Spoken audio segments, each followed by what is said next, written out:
Well, several years ago, if you wanted to play basketball at the University of South Carolina, you had to sign a covenant.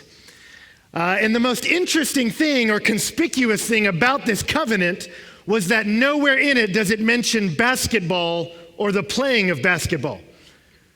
But all through it, it's just how you are going to treat other people on the team, that you will speak to them with respect, that you will treat them with courtesy, that you will honor their gear, that we will conduct ourselves in a way that's civil and encouraging. And you read that, and for a while you may go, man, this sounds really soft and touchy-feely for a basketball team. But then when you see their winning record, you go, they're doing something right. And they were. Their coach understood something that's true for every organization. And it's true of this, that every organization, as important as your vision is, it's equally important that you have good values. That you need a great cause, but then you need a great culture in your team as well. Because we've all seen teams that have a wonderful cause. We're going to earn the national championship. But if they have a bad culture, if they don't speak to each other with respect, if they're mean, you can have all the talent in the world, but you're not going to win, right? I remember for me in high school, I had a football team that had wonderful coaches, and we had a great goal, win football games. And we had sufficient levels of talent, and yet every game, just the wheels would come off, and it took maybe two plays for things to start to devolve. And I've mentioned in here before, just times for me as I was a lineman at 120 pounds. That was part of the problem. Being there and we'd be down like 36-0 and leaning in the huddle and hearing the guy next to me go, I just want to go home. You're like, what? That is not the right attitude, right? And guys yelling at each other, mad at each other, guys laughing when we got scored on. You'd go, there's something really broken about this. And so I remember being shocked when I came to A&M as a freshman because I went to football games and I expected to watch them lose and all of us to be discouraged and sad and angry. And it was shocking for me. My freshman year, we went undefeated. And I remember whenever we would fail to not crush them on defense or just slightly not make enough yards to make everyone happy, no one got angry. They would clap and go, you can do it, boys. Believe in yourselves. It's fantastic. Go Aggies, farmers fight. Let's yell for them. All right. And I was just like, this stadium is immensely positive. And it was confusing to me, but I realized, you know what I'm in the middle of? I'm in the middle of a very positive culture. And they have the same cause that my high school team had, but there's a different culture here. And that's what makes the difference.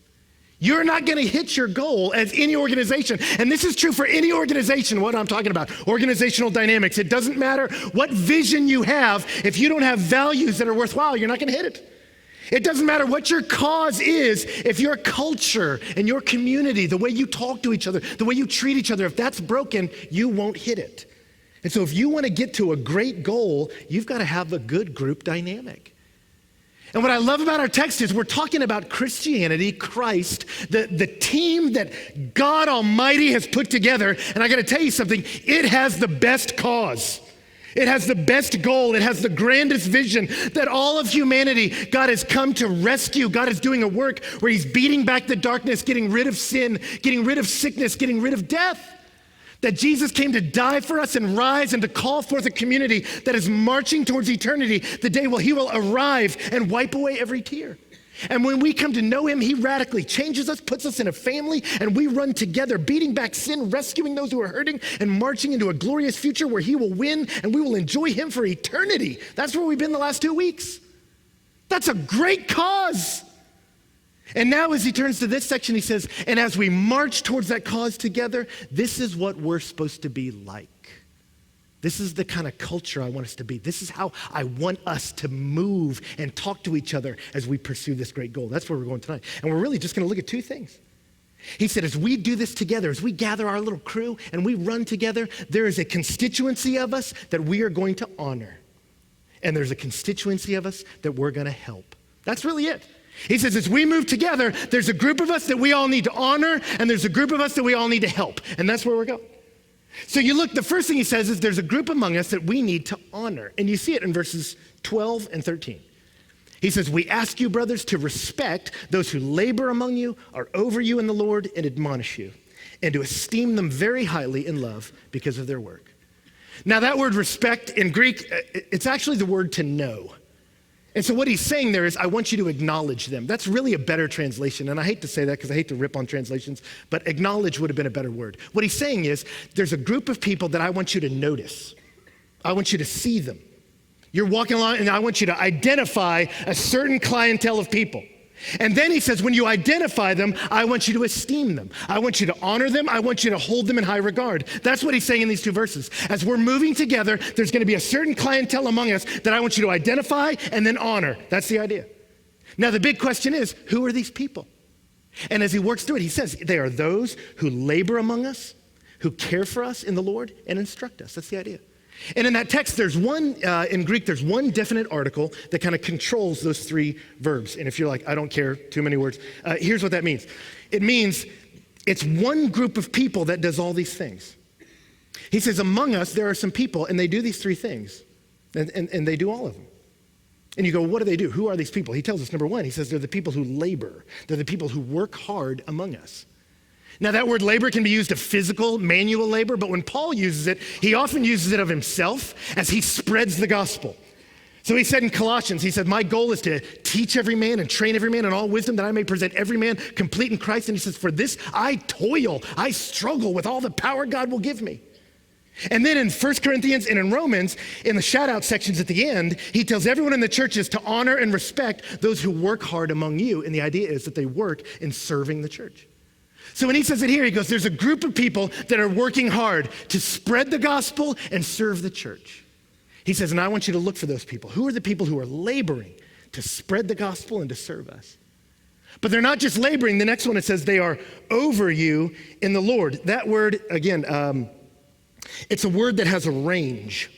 And the word can mean preside over you, like rule. And the word can also mean take care of you, look after you. And so some people, when they read that word, some commentators say that word means like an official boss. It's like a title, like elder or pastor, but that's not true. It doesn't always mean rule. It can also mean take care of. Paul uses it a couple times to refer to people who don't rule him, but actually take care of him financially.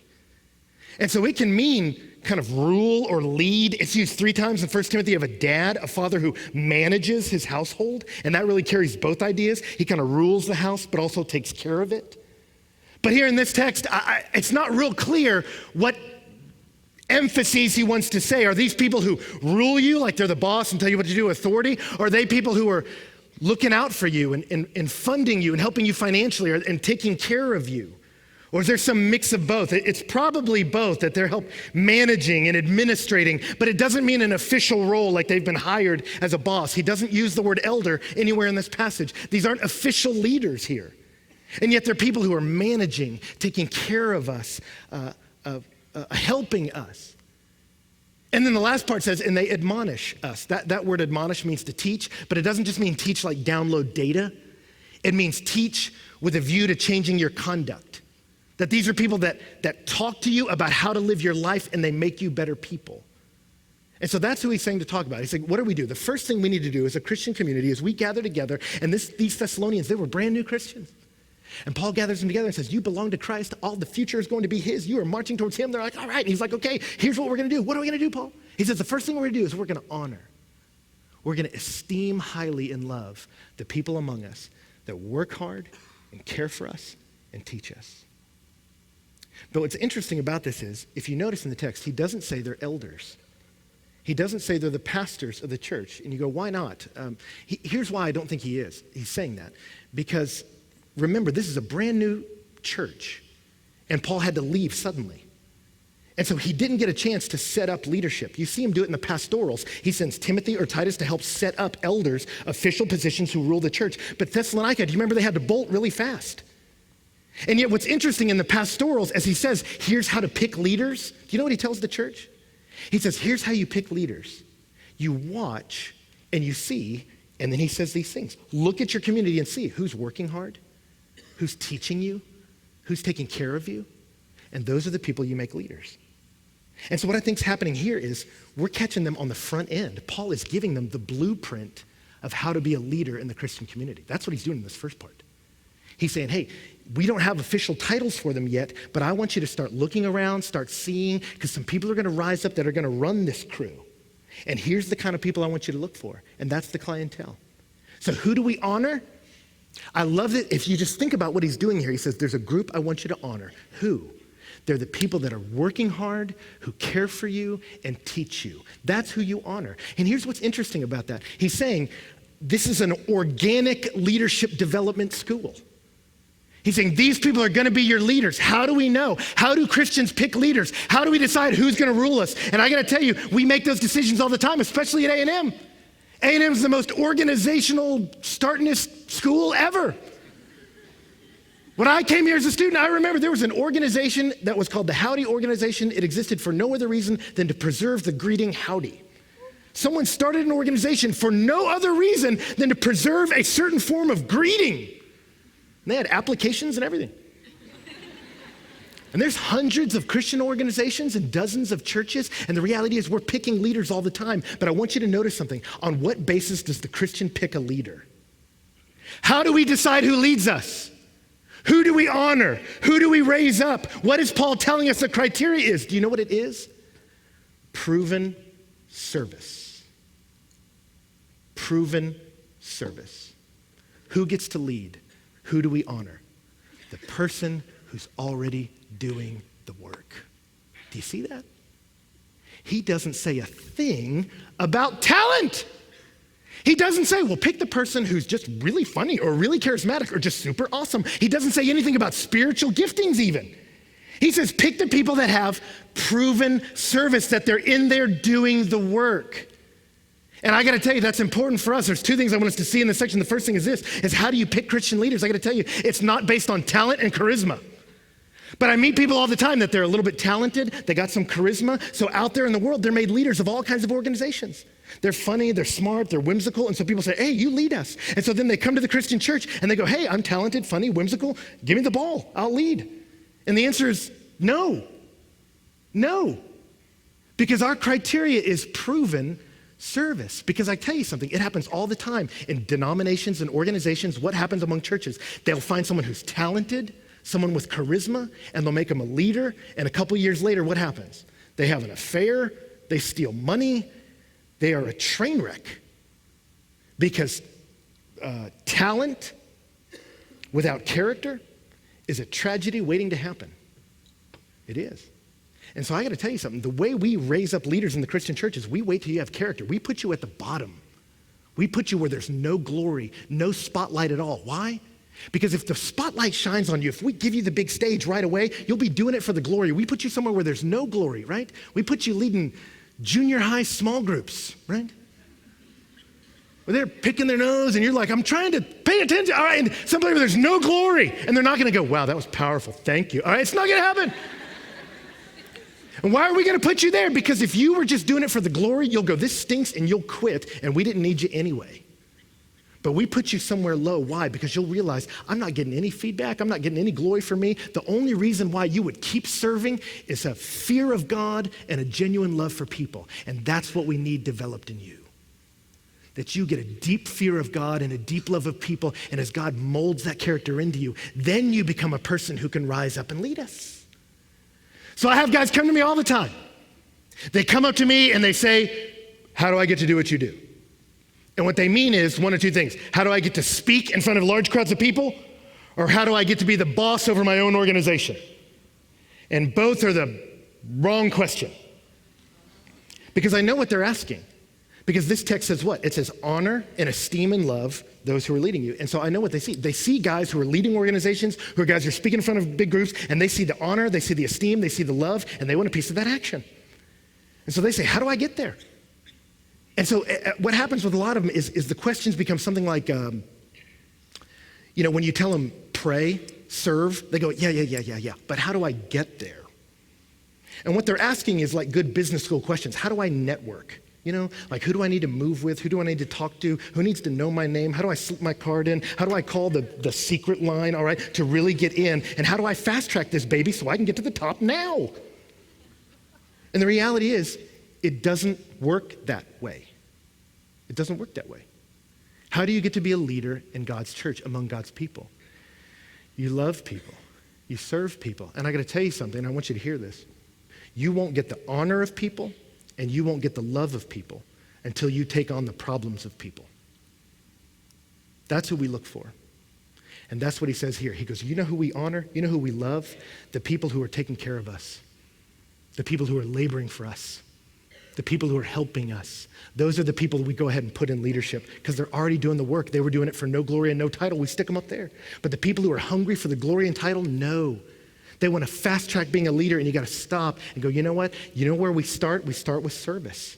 You start with taking care of people because the reality is you need time to develop. And what I see happen a lot of times in young generations like you guys is this. You get to college and something happens. You start to realize you have legitimate talent, legitimate giftings, and you have some passion and drive. And so you take that and go, I think I have some gifting as this. I have a passion for this. Put me in charge. And you want to skip like every step in between. And it's like, no. It's not time yet.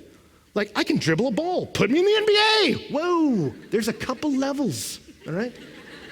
And you got to wait. But I'll meet guys like that all the time. They'll get a little bit of gifting and they'll want to take over the world. And you go, hold on. Jesus said, he who is faithful with little becomes faithful with much. So they go, how do I get in? How do I break in? How do I serve? You know how you do it? You do it now for free. You just start serving kids. You volunteer at your church and do whatever they ask you to do. You just become a servant to your friends. How do you get to lead an organization? Serve them. Serve them. And then as you do that, you rise up, and he who's faithful with little is faithful with much. And you need that time to develop. I was thinking about it with this week with Harry Potter is coming out, you know? I imagine you're all aware of that, right? What is this, movie number 9 or something like that? So, I don't care. All right, something like that. Let me ask you this. Did little Harry have the raw materials to kill Voldemort at the very beginning? Some would say, yeah, absolutely. So the question is, why do we have 7, 8, or 9 movies? Why do we have to wait this long for him to kill that guy, right? Well, go back and watch the first movie. Have you ever seen it? He's like 10, all right? He's eating little gummy bears like, you're like, okay, you're not ready to take on the forces of darkness at that level. You need a good 7, 8, 9 movies for what? To develop, to mature, to grow. The raw material was there. You were the chosen one back then at 10, but you weren't ready. You need to grow and mature and move on. Let me give you a more biblical example. Joshua. When we meet Joshua in the Old Testament, who is he? He's a spy. He's part of the army, and they say, hey, we want you to spy out the promised land. And what does he do? He does an excellent job. He does it well, and when they ask him his opinion is full of faith. He's a guy who trusts God and is doing his little job well. Next time you see him, he's a commander in the army. And what do you see him doing as a commander? You see him doing his job well, and you see he is a man of fervent prayer. Then you see him as the assistant of Moses. And what's he doing? He's holding up his arms, supporting the lead guy, being there for him. And you see he's a guy who's serving well and is a man of faith. And then he becomes leader of God's people. But he moves, and at each step, he says, I'm going to serve, I'm going to care, I'm going to bless. And all they do is they give him a title that reflects what he's already doing. And that's who you're meant to be. That's who you're meant to be. So don't see any job as too small. I really want to encourage you with that. We are all, if you're a Christian in here, you're meant to jump in. And where I want you to jump in is wherever you see a need and wherever you have the slightest inclination to serve. And you serve there and do the best. And we watch you. And as we watch you, we will see, does this person labor hard? Is this person taking care of us? Is this person admonishing us? Are they serving and it's bearing fruit? Then you rise up and you can lead us. And so I got to tell you something. For Breakaway, this is behind the curtain information, I'll tell you anyway.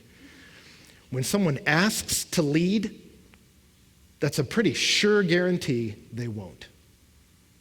And when we were looking for worship leaders, I got so many people asking me to get on this stage, and if they asked me, the answer was no, ever. Because I knew they weren't desperate to love you guys. They were desperate to get this light on them. And I'm not interested in that guy. And I got to tell you, with our student leaders, who are here putting this on. Most of you don't know their faces. You don't know their names. But we picked them because we would watch them serve, and we would put them in little jobs, and they would do it well, passionately, joyfully, serving, caring for you, and we would just keep an eye on them. And then slowly over time, we would saddle up next to them and say, hey, I want you to run this deal. Then we make them fill out an application and all that too. But they don't ask for one. And we don't do open tryouts either. We watch you. We look at you. And when we see these characteristics that you're kind of doing it anyway, then we just give you the t-shirt, right? That's the idea. And that's how the Christian church works. Do you see that? So that's who becomes leaders. And I just think that's brilliant. He says, Thessalonians, start watching each other. And the people who are already doing the work, begin to honor them. And so that's how you serve. But can I tell you this? In our community now, we have elders. If you go to a church, you have pastors, you have leaders in your church, and there's different names and different structures of leaders. But in this town, at every church and in several organizations, you have small group leaders and Sunday school teachers and worship leaders and pastors. And these are people who, Lord willing, people have watched them and seen proven service, and they've raised them up to the top. And I got to tell you something. When you see those people, I want to encourage you. One, proven service will let you rise, but then number two, as you go into Christian organizations where someone else is running the show, someone else's director, someone else's pastor, someone else's lead worship leader, someone else's Bible study teacher, when you walk into that room, do you know what your job is? Honor them. And he says, esteem them highly in love, which just flies in the face of Americans, you know? We just hate honoring authority. Have you noticed that about us? We hate it. I had a friend recently come back from China, and it was the most interesting thing. He said, Ben, I was in China. He said, and they speak Chinese, and they all speak Mandarin. And he says, originally, all their different provinces had different dialects. He says, but then they all stopped their remote dialects and moved to Mandarin. And when I asked them why, they said, because the government told us to. He said, and my next question was, what would they do to you if you refused to do it? And he said, the guy I asked was confused by the question. He was like, I don't know. And my friend was like, well, then why'd you do it? And he goes, because they asked us to. So are you telling me you did what they said for you to do just because they asked you? No punishment, no threat? Yeah. And he was like, wow, weird. And he said, Ben, it was funny for me as an American. He said, I really saw, and I'm not, advocating we should all be communists or something. There's some real downsides to how China's running things. But on his side, he goes, Ben, it was just interesting to me as an American to see me. He was like, if someone tells me what to do, I instantly don't want to do it. Hey, can you change dialects? No, don't burn this mother down. You don't tell me what to do. He said that just rose up in me, like, you don't tell me how to speak in a certain dialect. All right, he wanted to attack. And we all do that. As soon as someone becomes president, we're like, yay, he's president. I'm going to knock him off that pedestal. All right, and we just come after him.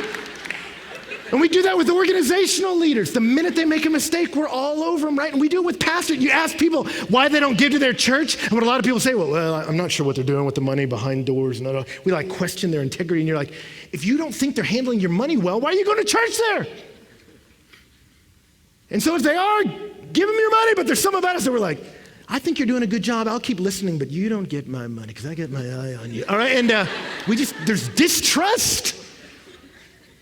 And he says, here's the deal.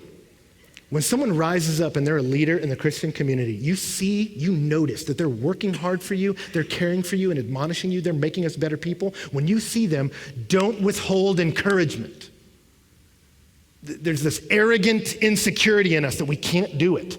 And I want you to break through that, and I want you to bless people. I want you to take care of them. I want you to compliment them. And I know some of you go to church and you listen to your pastor and you go, he's not as good as the guy I podcast. Let me tell you something. Most aren't, all right? If you're that kid that's doing that, congratulations on podcasts. You can listen to the 2-3 top preachers in the planet. It's probably better than the guy you're listening to at the moment. Get over it, all right? That's not grounds to dishonor your pastor or worship leader or small group leader or whoever. And thinking you can do a better job isn't grounds to do it either.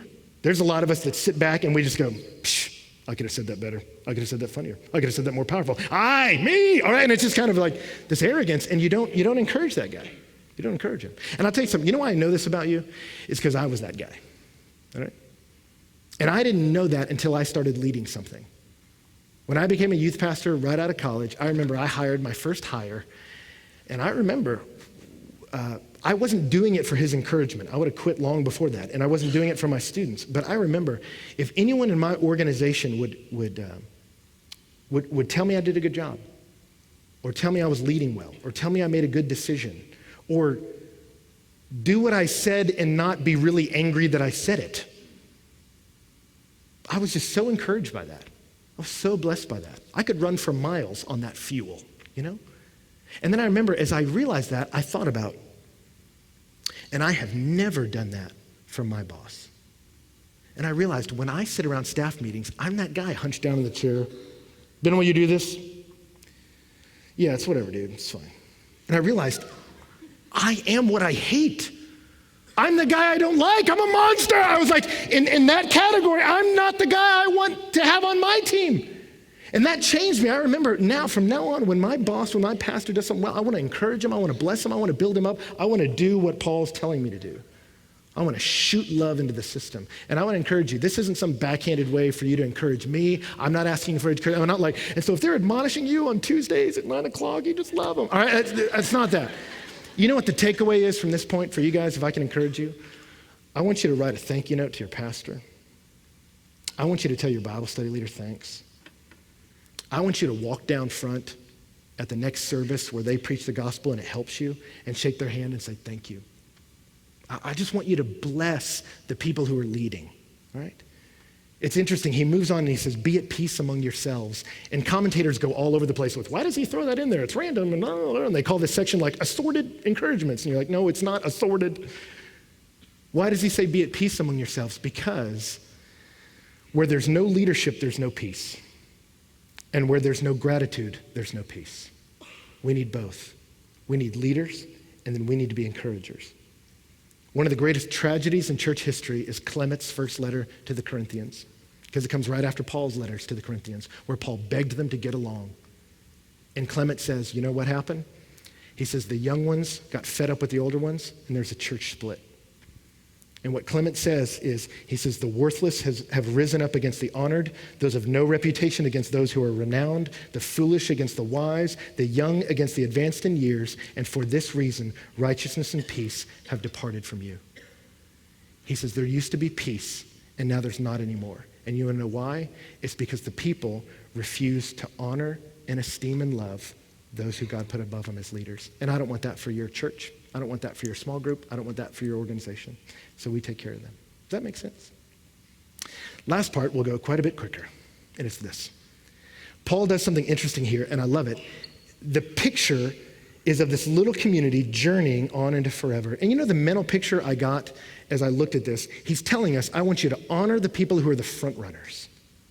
And then in the second section, it's like he turns and says, and then there's some people who aren't front runners. And he's going to tell us how to deal with them. And the picture in my mind, the whole time I was studying this, was Oregon Trail. I don't know if you ever played that game, but you know, it's like wagons going west, you know, like you load up your family in the wagon, Little House on the Prairie style, and you go off to a new world, all right, and you ride out there. And I love it because it's interesting. The way he's presenting the church is this. We're riding out there and you're calling the shots, but there's some in your community that are weak, right? Little Sally got bit by a snake, all right?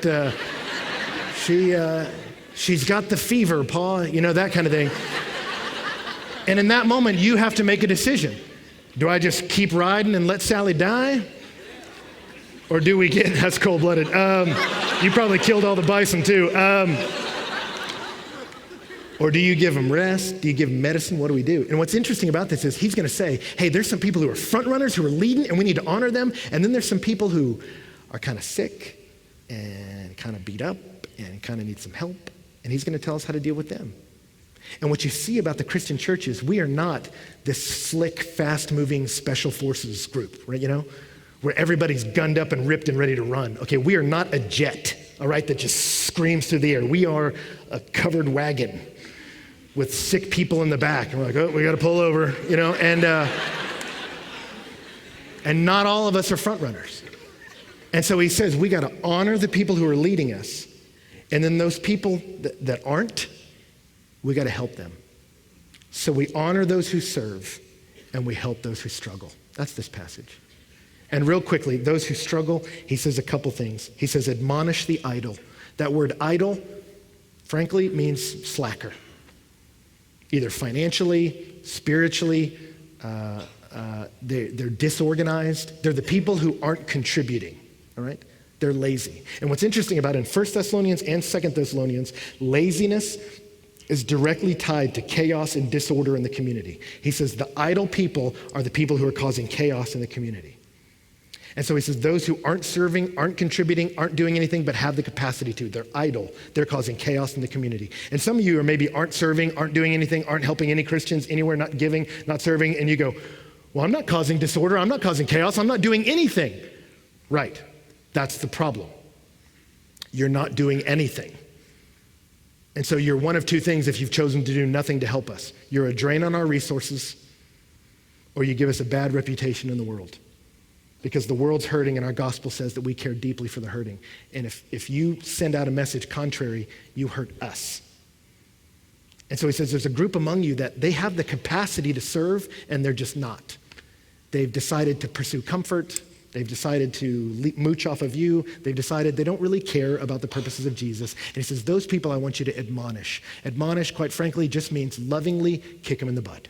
That's basically what that is. So there's a constituency that you just need to lovingly say, get in the game, chief. There's another group, though. It says encourage the faint-hearted. And here's the deal that you've got to nuance this. There's some people that aren't serving and aren't helping because they're just slackers. And you got to say, what's the matter with you? Get in there. Come on. And move them on. But then there's other people that aren't really serving us, aren't really helping us. And it's because they're faint-hearted. And the last thing you want to do to them is guilt trip them about not serving. You don't want to move towards the struggling and go, what's the matter with you? Get in the game and serve. I don't care if your mom died. Get in there. All right, no. That's bad. And churches do that kind of stuff. He says there's some people that are faint-hearted. And you go, what does that mean? It means people that are maybe afraid, people that are discouraged. Maybe they feel inadequate. They go, I can't hang with you guys. I'm JV. You're all varsity. They feel discouraged. They feel a lack of confidence. And he says, to those people I want you to encourage. There's some you need to say, you can do this, get in there. There's others you got to say, you know what, you can do this.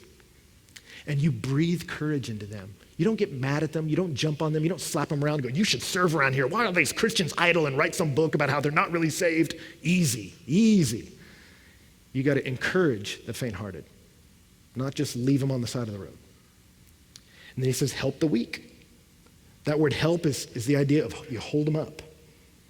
And there's some people among us that are weak. And that could mean they're financially, they're hurting. It can mean spiritually, they're dealing with some temptation.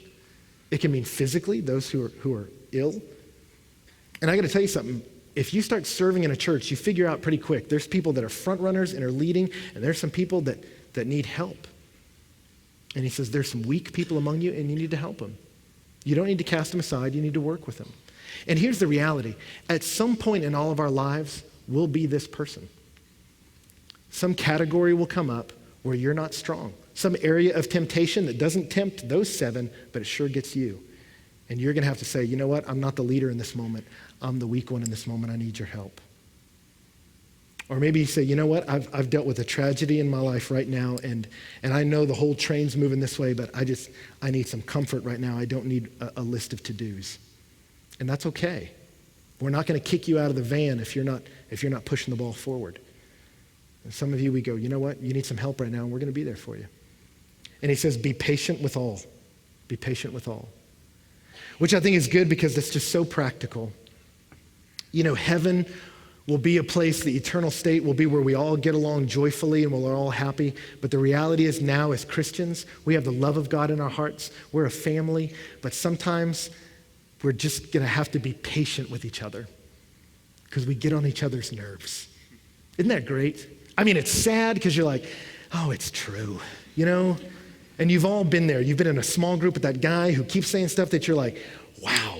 I mean, just on so many levels, wow. All right, and Or maybe in a group like this, there's just so many people that you're like, I just can't even, they said it again. No. All right. And there's people, and he says, you know what?